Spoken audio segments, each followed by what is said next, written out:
আমি যখন সত্য কথা বলবো, আমি পৃথিবীর কাউকে কেয়ার করি না।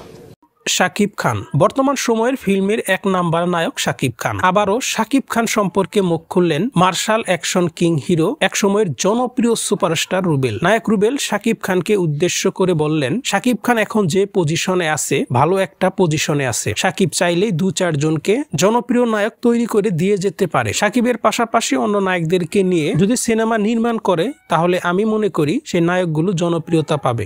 সবার জীবনে ফ্লপ হিট আসবে, তবে আমি শুধু এটুকু বলবো যে এখনো আমি মনে করি ওর অবস্থানটা ভালো আছে। চাইলে এখনো 2-4 জন তৈরি করে দিয়ে যেতে পারে। আমি তার কাছে শুধু প্রত্যাশা যে তোমার এখনো সময় আছে, 2 জনকে তৈরি করা কিরকম, তুমি থাকো, তোমার পাশাপাশি আরো 2টা হিরোকে নাও, ওদেরকে তুমি ওয়েল এস্টাবলিশড করে দিয়ে যাও। সারা জীবন এই ছেলেগুলা তোমার কথা মনে রাখবে। আমি মনে করি সাকিবের সেই সময়টি এখনো আছে। এরপর রুবেল আরো বলেন, শাকিব আমার ছোট ভাই, আমি ওর সম্পর্কে কোনো কথা বলতে চাই না। ওকে আমি অনেক স্নেহ করি, অনেক ভালোবাসি। আমি চাই শাকিব খান যে জায়গাতে রয়েছে সেই জায়গাটা ভালো করে ধরে রাখুক। আর নতুন বছরে আমি কোনো সমালোচনা যেতে চাচ্ছি না। শাকিবের প্রতি আমার ভালোবাসা আছে এবং থাকবে।